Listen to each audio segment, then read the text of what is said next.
roule sur le boulevard BD, cet album est fait pour toi. Les Reines de Sang, Boudica, la Furie Celte, tome 1. Nouveau voyage spatio-temporel dans la collection Les Reines de Sang aux éditions Delcourt. Et retour en Europe, ou plus exactement en Grande-Bretagne, terre de légende par excellence, mais également de figures historiques exceptionnelles. Nous avions déjà suivi le parcours sanguinaire de Marie Tudor, nous voici cette fois-ci remontés encore plus loin dans le temps.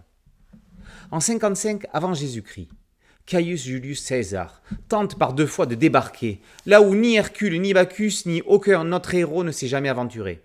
Son objectif est double: punir les Bretons qui ont cueilli des Celtes rebelles et impressionner Rome en réussissant une nouvelle conquête. Succès plus que mitigé, malgré les moyens mis en œuvre lors du second débarquement. 800 navires, 5 légions et 2000 cavaliers. Quelques victoires mineures, soumission de l'une ou l'autre tribu du sud-est, mais loin du triomphe espéré.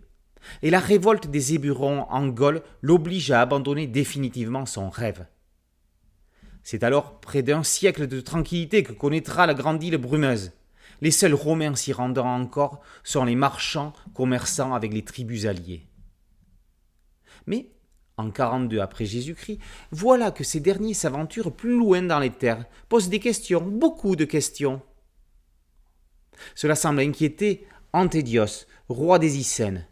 Si son peuple est en paix avec les Romains, il ne lui est pas soumis, contrairement aux Catuvelones. Ceux-ci paient un tribut à Rome. Ils en profitent pour s'enrichir et abuser de leur force sur leurs voisins. À Rome, l'empereur Claude cherche à consolider son pouvoir. Pour cela, il a besoin d'un exploit digne des dieux. Et quoi de mieux que de surpasser l'œuvre du grand César, de parachever son œuvre en réussissant là où cet illustre homme a échoué. Encore faut-il un prétexte pour intervenir militairement en Bretagne.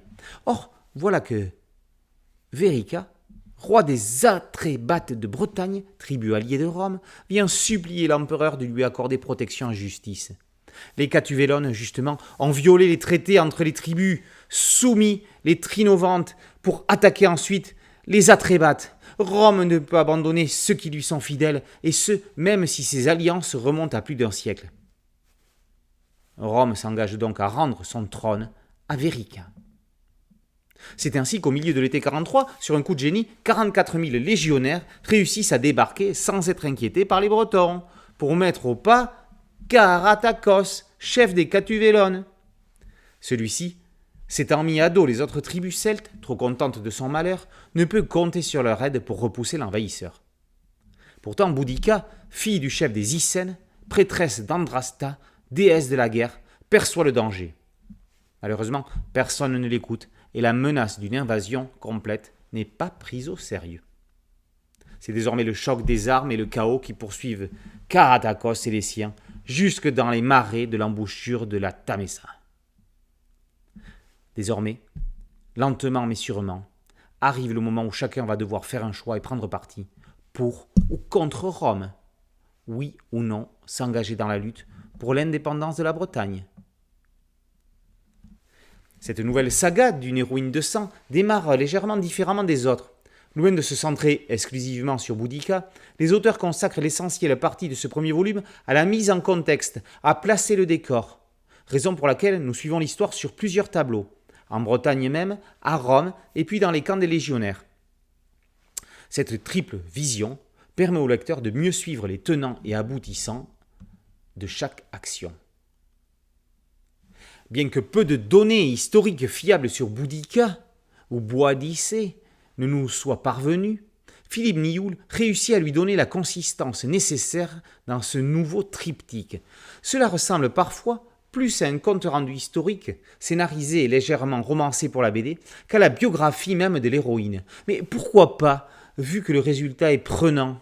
Tout est d'ailleurs fait pour nous plonger dans cette idée. Respect des noms latins, présentation des caractéristiques des 2 civilisations et leur vision propre face notamment aux croyances comme le druidisme ou le rôle des femmes, la face cachée des jeux politiques.